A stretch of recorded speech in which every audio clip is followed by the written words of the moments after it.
Page 214, question éclair 4.1. Le but de cette question-ci, c'est de se pratiquer à traduire une question qui est écrite en français et la traduire en langage mathématique. Donc, mathématiser l'information qu'on va obtenir dans cette question-ci. Et précisément, le sujet du chapitre, ce sont les équations différentielles. Alors, on va voir comment poser une équation différentielle à l'aide de 4 exemples. Donc, premièrement, 1. Écrivez l'énoncé suivant sous la forme d'une équation différentielle. On nous dit le taux de variation.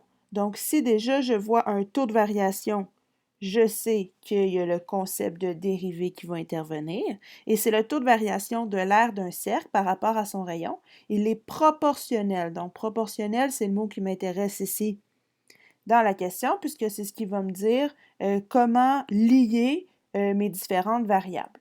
Alors, dans un premier temps, question 1, je vais identifier mes variables. On a A qui va être l'aire du cercle. On a ensuite R qui est le rayon du cercle. Et qu'est-ce qu'on nous dit?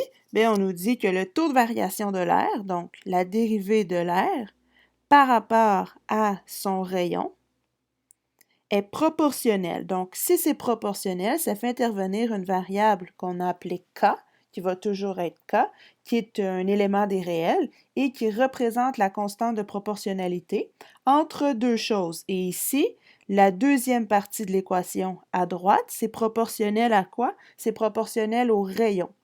Ça veut donc dire que l'aire et le rayon vont augmenter ou diminuer les deux en même temps à un facteur près qui s'appelle K, la constante de proportionnalité. Et donc K, c'est un élément des réels. Question 2. On a placé des bactéries dans un milieu de croissance. À cause des limites d'espace et de nourriture, la taille de la population bactérienne ne peut excéder 10 000 individus.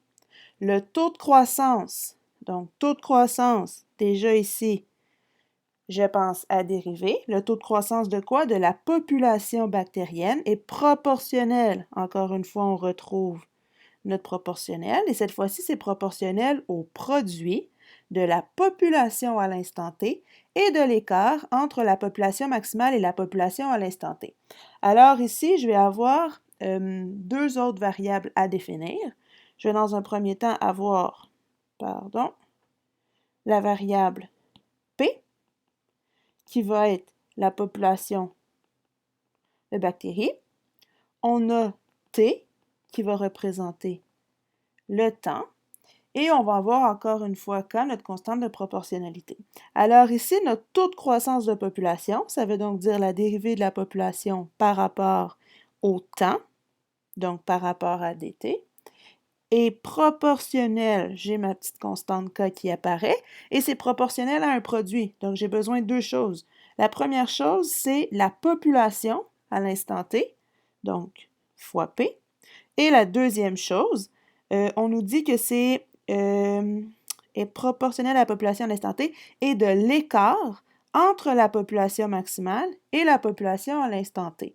Alors ici, si on a un écart, c'est qu'on a une différence entre la population maximale, précédemment, nous avons dit 10 000, et je soustrais la population à l'instant T. Donc ici, voici l'équation qui va représenter la situation du problème numéro 2. Problème numéro 3. On nous dit une botaniste a établi que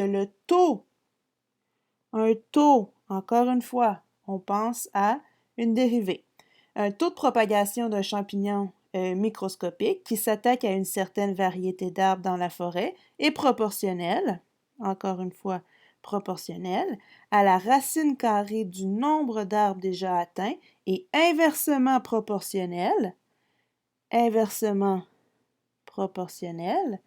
à la durée en mois écoulée depuis le début de l'infestation. Formuler l'équation différentielle qui décrit la propagation du champignon et qui permettrait d'établir le nombre d'arbres atteints, n de t, en fonction du temps depuis l'apparition du champignon. Alors ici, on a deux parties à notre équation. Donc, question numéro 3, qu'est-ce qu'on a? On a d'abord N, qui est le nombre d'arbres atteints. Donc, nombre d'arbres atteints. Ensuite, nous avons le temps. Et nous avons un taux de propagation qui atteint un nombre d'arbres. Donc, nous avons dn par rapport au temps. On nous dit que c'est proportionnel, et donc ma constante k, proportionnelle à la racine du nombre. Donc, proportionnel à la racine du nombre.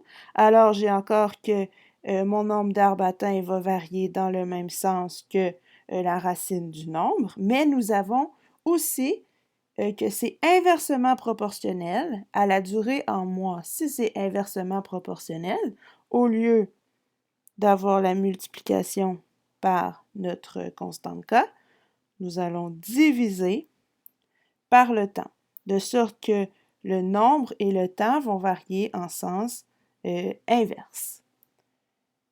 C'est ce que ça veut dire, inversement proportionnel. On va le retrouver plutôt au dénominateur. Et finalement, question 4. On administre un médicament à un patient par voie intraveineuse à raison. Un autre synonyme. Donc là, dans ce problème-là, on est en train de voir plusieurs synonymes qui vont faire ressortir le concept de dérivée. Donc, à raison de 3 mg par heure. Donc, vous voyez, ici, on a un rythme, 3 mg de médicament par heure.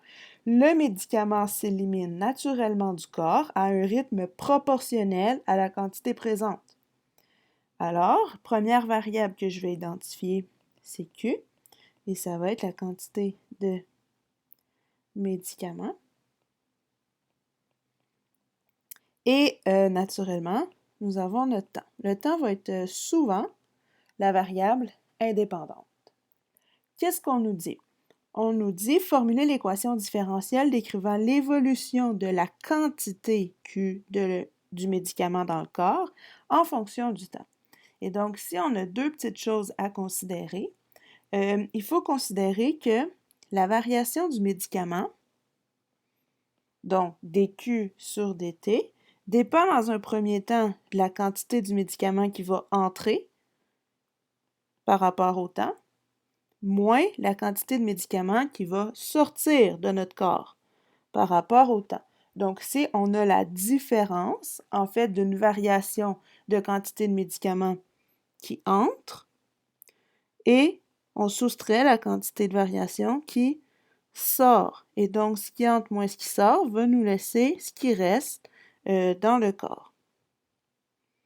Ce qui sort. Et puis, dans la question, on nous donne que la quantité qui entre, c'est la quantité qu'on administre, donc c'est 3 mg par heure, moins, on nous dit que la quantité qui sort, ça c'est la quantité que le corps arrive à éliminer naturellement. C'est un rythme proportionnel à la quantité présente. Alors un rythme proportionnel, K, à la quantité présente. Donc la quantité présente, c'est Q. Alors la soustraction de 3 moins KQ, toujours une fois avec K, notre constante de proportionnalité, qui est un élément des réels, eh bien 3 moins KQ me donne la variation de ce qui rentre moins ce qui sort, et donc la variation de la quantité de médicaments par rapport au temps.